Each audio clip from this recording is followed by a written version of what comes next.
Vou falar rapidamente sobre um tema que não tem a ver com CPLP, então fiquem atentos.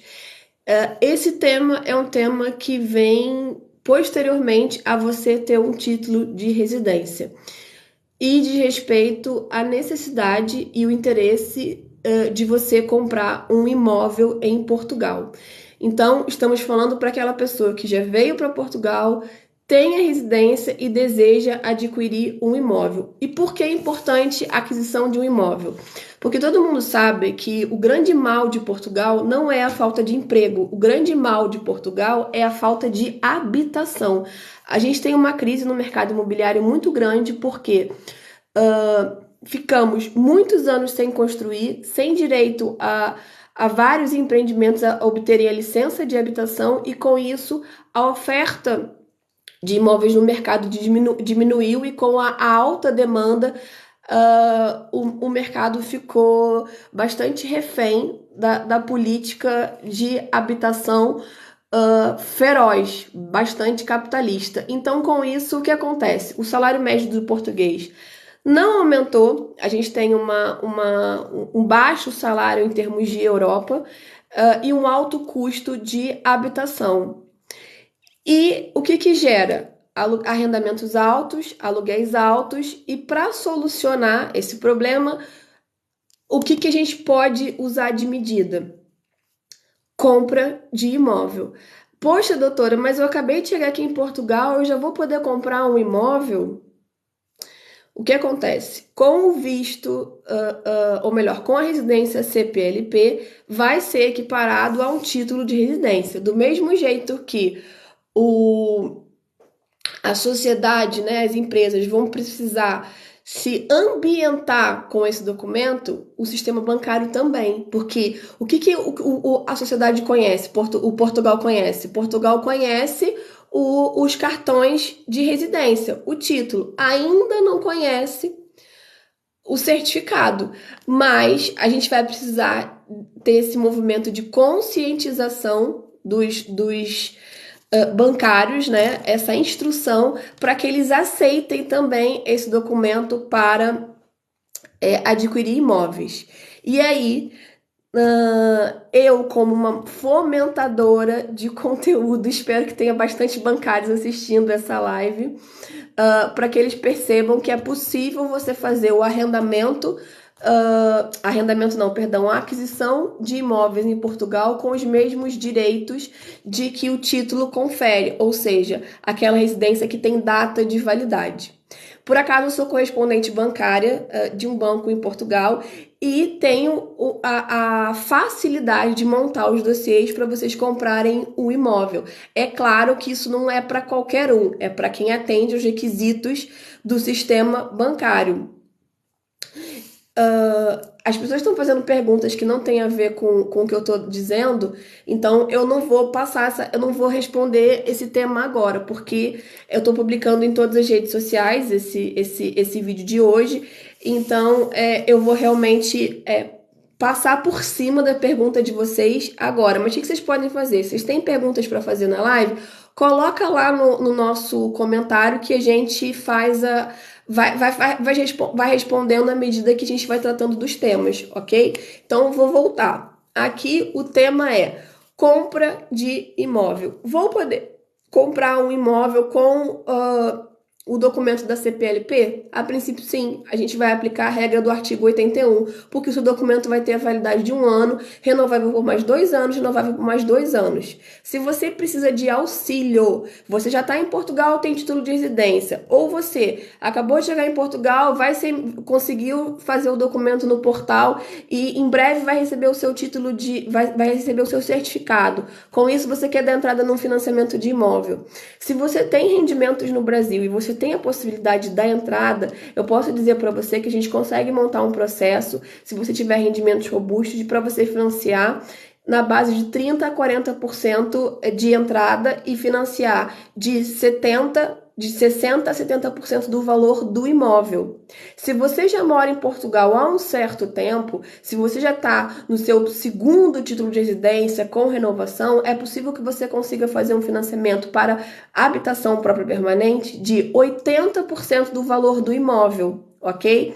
Ah, doutora, mas o spread está alto, os juros estão altos. Eu sei, mas ainda assim é muito mais vantajoso do que você fazer um arrendamento. Por quê? O preço médio do arrendamento em Portugal de um T2 hoje, na base dos 750 a 800 euros. Essa é a verdade para a maioria dos distritos, ok? Se a gente falar em Lisboa, Setúbal, Porto, Braga, a gente tem aí apartamentos T2 a 700, 750 euros. Para cima disso, é possível que você compre um imóvel de 150, 130, 140, 180 mil euros e pague um financiamento na base de 600 euros. Ou seja, você vai pagar um imóvel que é seu e não vai ficar refém dos contratos de vencimento de um ano, renovável por mais um ano.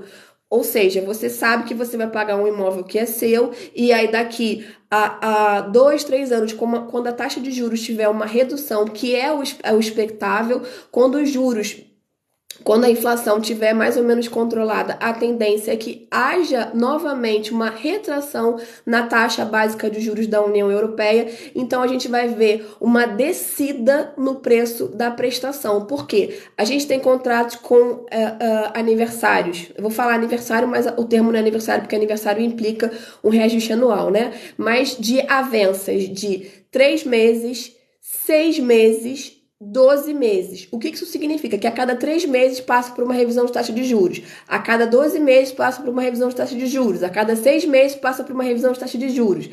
Por que a inflação está alta?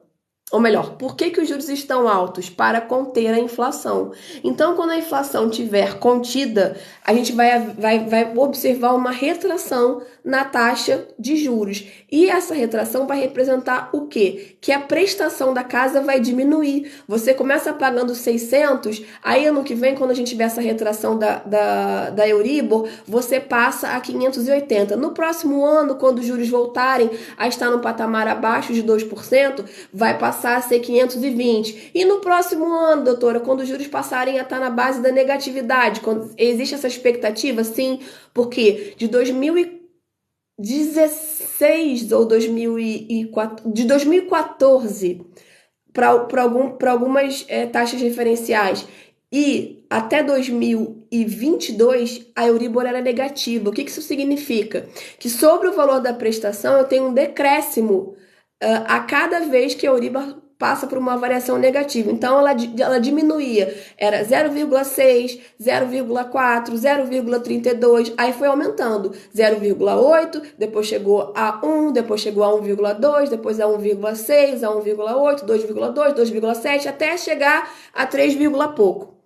A tendência é que a gente retome, quando a inflação estiver controlada, a essa retração. Então, se você hoje compra uma casa e começa a pagar 600 euros de financiamento, pode contar que daqui a mais ou menos 3 anos, a tendência é que você esteja pagando 580, 560, 520, 530, 520, 500, 490...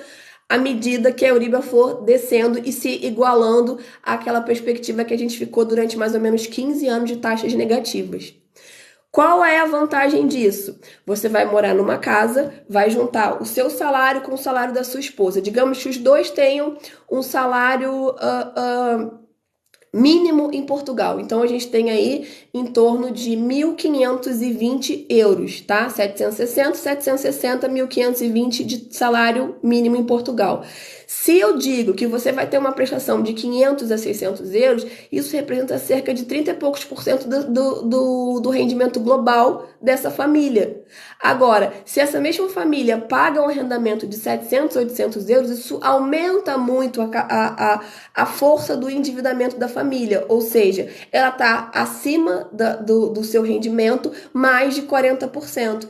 Então, se a gente pensar nisso a longo prazo, eu digo para vocês o seguinte: se você gasta 1/3 para viver, os outros 2/3 para moradia, os outros 2/3 você vai gastar naquilo que é o básico da subsistência, que é comida, luz, água, telefone, gás, internet, e a soma desses gastos em Portugal não vai atingir os seus 2/3, no máximo vai atingir o seu outro 1/3, ou seja, sobra 500 euros para você viver, para você viajar, para você realmente curtir essa nova vida em Portugal. Então, sim, queridos, é possível você comprar um imóvel, ter uma prestação de 500, 600 euros, gastar um terço em habitação, gastar mais um terço em subsistência básica e o outro terço você efetivamente guardar ou usufruir do seu estilo de vida. Mas isso se vocês veem em dois.